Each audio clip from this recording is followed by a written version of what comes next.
بالغ ہو جائے تو اب اسے کتنے دنوں اس کو جب خون آتا مہینے میں ناپاک ہوتی تو کتنی قسم کا خون ہوتا.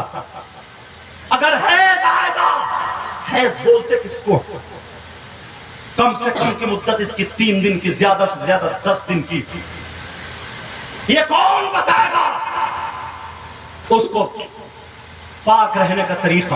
بیٹی کیسے کپڑے پہنو گی, کیسے کپڑے پہنے جائیں گے, ان دنوں میں تم کیا کر سکتی ہو, قرآن کو ہاتھ لگا سکتی ہو یا نہیں, نماز پڑھ سکتی ہو نہیں. یہ باپ اگر مفتی بھی تب بھی اپنی بیٹی کو نہیں بتائے, کیونکہ یہ شرم کی بات ہے.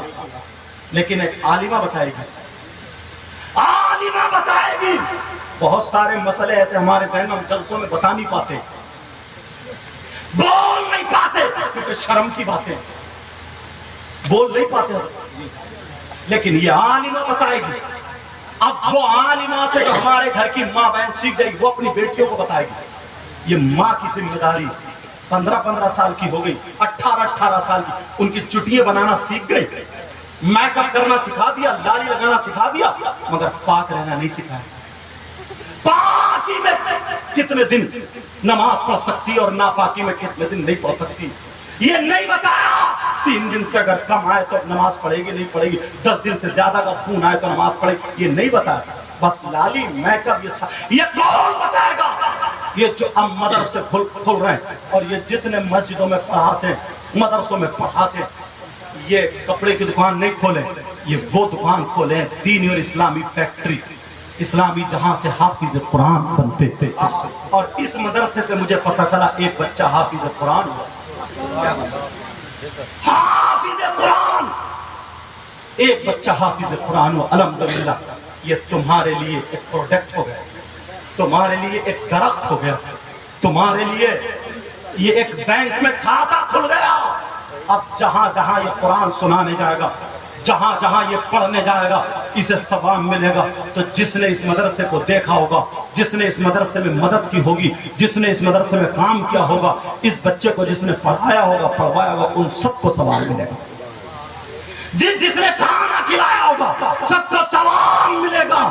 لیکن چلو اب میں جو بتا رہا تھا تم ٹھنڈے نہ ہو جاؤ, کئی بات نکل نہ جائے. بتاؤ باتیں سمجھ میں آ رہی ہے نہیں؟ دوسری بات ایک اور لے کے چلتا ہوں, ایک اور اٹھاتا ہوں. اس وقت میں صرف یہی بتا سکتا ہوں, کیونکہ آپ لوگ 2 تو بج ہی چکے ہوں گے. اس وقت میں ویسے ہی نیند کا غلبہ ہو جاتا ہے, آدمی تھک بھی جاتا ہے, سنتے سنتے بھی تھک جاتا ہے. مگر میری عادت نہیں ہے کہ اتنے ہاتھ اٹھاؤ, اتنے کودو نہیں. اللہ کے واسطے بس سن کر کے عمل کرنے کی ضرور نیت کر لینا, عمل کرنے کی نیت ضرور کر لینا. اب میں پوچھنا چاہتا ہوں, تم سے ایک سوال کرنا چاہتا ہوں, سارے لوگ میری طرف کو توجہ دو. سوال یہ ہے, بتاؤ تم نے کوئی شخص ایسا دیکھا ہے کیسا کہ وہ بیٹا ہو, اپنی ماں کا لال ہو, اپنی ماں کا سپوت ہو, جو اپنی ماں کا بیٹا ہو, مگر وہ بیٹا کیسا ہو جو اپنی ماں پہ غلط نظر ڈالتا ہو, اپنی ماں کے ساتھ منہ کالا کرتا ہو, اپنی ماں کے ساتھ غلط حرکت کرتا ہو. میرا اشارہ سمجھ گئے ہوگے, مگر کون بیٹا ایسا ہے جو اپنی ماں کے ساتھ زنا کرے؟ اگر تمہیں کوئی ایسا شخص مل جائے, بولو آج تک تم نے دیکھا کوئی ایسا؟ نہیں دیکھا نا بولو, نہیں دیکھا نا بولو, ہاں یا نہ بولو, نہیں دیکھا نا. اگر تمہیں مل جائے تو بولو اس سے دوستی کرو گے, ہاں یا نہ کرو تاکہ مجھے پتا چلے. بولو اس سے دوستی کرو گے. اگر تمہیں مل جائے اس سے رشتہ داری کرو گے. اگر تمہیں مل جائے اس کے گلے میں ہاتھ ڈال کے گھومو گے. اگر تمہیں مل جائے اسے کیا ایک پلیٹ میں کھلاؤ گے؟ بولو نہیں کھلا سکتے. مگر تم میں سے اگر کوئی ہو تو بولو آج توبہ کرو گے. مجھ سے پوچھو, میں بتاتا ہوں, مسلمانوں میں آج ایسے 5% لوگ ہو گئے ہیں. آپ کہیں گے کیسی بات کر رہے ہیں حضرت, ہماری 40 سال کی عمر ہو گئی, ہماری 50 سال کی عمر ہو گئی, مگر ہم نے ایسا کوئی نہیں دیکھا. اگر ہمارے گاؤں میں ہو تو اسے نکال کے بھگا دیں گے, اس اس کے گلے میں جوتوں کا ہار ڈالیں گے جو اپنی ماں کے ساتھ غلط نظر غلط حرکت کرنے جیسا ہو۔ اب سنو، مسلمانوں میں 5% ہے، بلکہ میں کم کر کے کہہ رہا ہوں اس سے بھی زیادہ ہوں گے۔ آپ کہیں گے کون ہے وہ؟ اگر اجازت ہو تو میں بتاؤں، یہ کسی مولانا کی بات نہیں بتاؤں گا، کسی عالم کی بات نہیں بتاؤں گا، کسی پیر کی بات نہیں بتاؤں گا، میں وہ ان کی بات بتاؤں گا جن کو کوئی جھٹلا ہی نہیں سکتا، جن کو کوئی رد نہیں کر سکتا، جن کے بارے میں کوئی یہ نہیں کہہ سکتا کہ میں ان کو نہیں مانتا ہوں۔ ارے وہ کون ہے؟ وہ ہمارے آقا محمد الرسول اللہ صلی اللہ تعالی علیہ وسلم فرمانے والے ہیں۔ آقا کیا فرماتے ہیں؟ اب نبی کا فرمان سنو، توجہ سے سننا۔ وہ کون شخص ہے جو اپنی ماں کے ساتھ غلط حرکت کرنے جیسا، اس سے ذلیل انسان کوئی نہیں ہو سکتا، اس سے برا انسان کوئی نہیں ہو سکتا، اس سے نالائق انسان کوئی نہیں ہو سکتا، اس سے خبیث انسان کوئی نہیں ہو سکتا۔ بولو کیا اس سے خبیث سے برا انسان ہو سکتا ہے؟ کیا نہیں ہو سکتا؟ لیکن کون ہے؟ اب ذرا سنو پیارے، تم نے نام سنا ہوگا سود اور بیاس کا۔ بولو نام سنا ہے نہیں سنا؟ سود اور بیاس کا۔ کتنے لوگ سود اور بیاس کا کاروبار کرتے ہیں؟ مسلمانوں میں سود اور بیاس کا کاروبار کرتے ہیں۔ تمہارے یہاں زمین ہے، کاشتکاری ہوتی ہوگی، یاد رکھنا زمین رہن پر رکھی جاتی ہے۔ اس کا ایک طریقہ یہ ہے، اگر کسی نے 2 ایکڑ زمین لی اور 2 ایکڑ زمین لینے کے بعد 2 سال کے لیے 3 سال کے لیے 2 لاکھ روپے پہ لے لی، پھر اس کے بعد ٹائم پورا ہو گیا چھوڑ دی، یہ بھی جائز ہے۔ اگر کسی نے یہ کہا میں 10 کوئنٹل اناج دوں گا یا 50 کوئنٹل، جتنے پہ طے ہو گیا تو یہ بھی جائز ہے۔ اور اگر کسی نے یہ کہا لو 2 لاکھ روپے لے لو اور زمین مجھے دے دو، جب پورے کے پورے تم مجھے 2 لاکھ واپس کرو گے تب میں تمہاری زمین چھوڑوں گا، یہ ناجائز و حرام ہے، یہ ناجائز و حرام ہے۔ اس کو تم کیا بولتے ہو خود سمجھ لینا۔ گاؤں میں کچھ میٹنگیں چل رہی ہیں، گاؤں میں کچھ پارٹیاں چل رہی ہیں، گاؤں میں کچھ چٹیں چل رہی ہیں۔ بیٹا میٹنگ کا معاملہ یہ ہے، میں تمہیں سمجھا دوں تم خود سمجھ جاؤ گے۔ 10 لوگ اکٹھے ہو جاتے، اکٹھے ہونے کے بعد ہر مہینے میں 10 ہزار روپے جمع کرتے ہیں۔ 10 ہزار روپے جمع کرنے کے بعد اب جب 1 مہینہ ہوتا ہے تو اس کی بولی لگتی ہے، کوئی 90 ہزار پہ اٹھا رہا ہے، کوئی 80 ہزار پہ اٹھا رہا ہے، کوئی 85 ہزار پہ اٹھا رہا ہے۔ بولو ایسا ہوتا نہیں ہوتا ہے؟ اس کو کیا بولتے ہیں تمہاری زبان میں مجھے پتا نہیں، کیا بولتے ہیں یہاں پر؟ میرے یہاں تو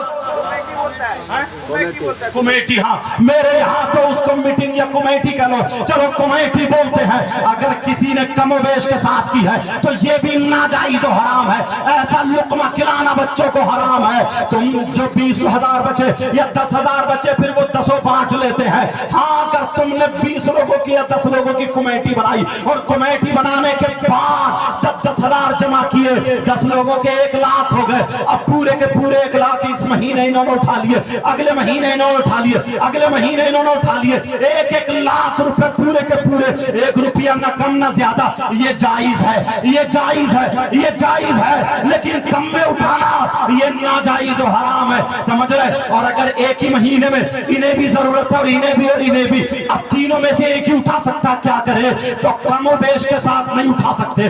اگر کم و بیش کے ساتھ اٹھایا تو یہ ناجائز و حرام ہے۔ اور اگر ہاں کسی نے پتی ڈالی، قرآن ڈالا، قرآن ڈالو، جس کا نمبر آ جائے وہ اٹھا لو، یہ جائز ہے، جائز۔ میں وہ طریقے بتا رہا ہوں جس میں لوگ زیادہ گرفتار ہیں۔ اب کسی نے کسی کے پاس روپیہ پیسہ ہے، اس نے 10 ہزار دے دیے، فصل کرو، اپنے دھان لگاؤ، گیہوں لگاؤ۔ جب دھان آ گئے تو 12 ہزار کے گیہوں لے لیے یا دھان لے لیے یا مکئی لے لی 12 ہزار کی، پیسے 10 دیے تھے لیکن 12 ہزار لیے، یہ روپیہ سود پہ دینا ہے، یہ ناجائز و حرام ہے۔ اب سود اور بیاس کا مطلب سمجھ گئے ہوگے کتنے لوگ کھا رہے ہیں؟ میں نے 5% بتایا ہے، لوگ زیادہ کھاتے ہیں۔ لیکن سنو، نبی سے صحابہ نے پوچھا آقا اتنا بتائے سود اور بیاس کا گناہ کتنا ہے؟ اب نبی فرماتے ہیں اس کے گناہ کے 70 ٹکڑے ہیں۔ ایک حدیث میں 73 کا ذکر آتا ہے، ایک اتنا بڑا حصہ، ایک اتنا بڑا، اتنا بڑا، اتنا بڑا، اتنا بڑا، اتنا بڑا، 70 حصے ہیں۔ یہاں سے لے کر کے اس کھمبے سے اس کھمبے تک 70 حصے رکھ دو، سب سے چھوٹا والا ادھر، اس سے بڑا اس کی برابر میں، اس سے بڑا، اس سے بڑا، اس سے بڑا، اس سے بڑا، اس سے بڑا، سب سے بڑا۔ اب بڑے کی طرف سے آؤ، سب سے بڑا، پھر اس سے چھوٹا، اس سے چھوٹا، اس سے چھوٹا، سب سے چھوٹا۔ یہ 70 حصوں میں سب سے چھوٹا والا حصہ نبی فرماتے ہیں سود اور پیاز کے 70 حصے گناہ ہے، ان 70 حصوں میں سے سب سے چھوٹا والا حصہ اس کا پاپ اور گناہ ایسا ہے جیسے سگے بیٹے کا ماں کے ساتھ زنا کرنا، سگے بیٹے کا ماں کے ساتھ منہ کالا۔ آج کے بعد کوئی حرام کا لقمہ کھائے گا؟ سارے لوگ ہاتھ اٹھاؤ، اس لیے یہ ہاتھ گواہ بنتے ہو، علماء اس لیے اٹھا لیں تاکہ ان کے صدقے میں دعائیں قبول ہو جائیں۔ سارے لوگ ہاتھ اٹھا کر کے پکے سچے دل سے دعا کرو پیارے، پکے سچے دل پگھلا۔ اگر تم رسمن اٹھا رہے ہو جیسے اٹھاتے ہو شاعروں کو تو بالکل مت اٹھانا، اور اگر اللہ سے ڈر کے اٹھا رہے ہو، پکی سچی توبہ کر رہے ہو، بولو یا اللہ آج سے ہم حرام کا لقمہ نہیں کھائیں گے، اپنے بچوں کو چٹنی سے کھلا لیں گے، نمک سے کھلا لیں گے، ایک دن بھوکے رہ لیں گے، مگر حرام کا لقمہ، سود اور پیاز کا لقمہ ہرگز نہیں کھائیں گے۔ بولیے انشاءاللہ۔ سمجھ میں آ رہی ہے بات؟ میں اس لیے ہاتھ اٹھاتا ہوں، اللہ برکت فرمائے۔ پیارو، بہت ہمارے گناہ، بہت گناہ، بہت زیادہ گناہ۔ ایک مرتبہ شریعت مصطفیٰ کے آئینے میں جا کر کے دیکھ، تم نے جو توبہ کی ہے نا، اور میری بہنیں پردے کی آڑ میں، ایسا نہیں ہے کہ ساری لڑکیاں غلط ہیں، بات ایسی ہے نا، اس کی تاریخ سنہری حرفوں سے لکھنے کی۔ ایک لڑکی کی زندگی تمہیں سنا دوں، بولو سننا چاہ رہے ہو؟ ایک لڑکا ہے، جیسے یہ تمہارا گاؤں، ختم کر دوں یا سنا؟ بولو۔ ایک لڑکا تمہارے یہاں، جیسے تمہاری بستی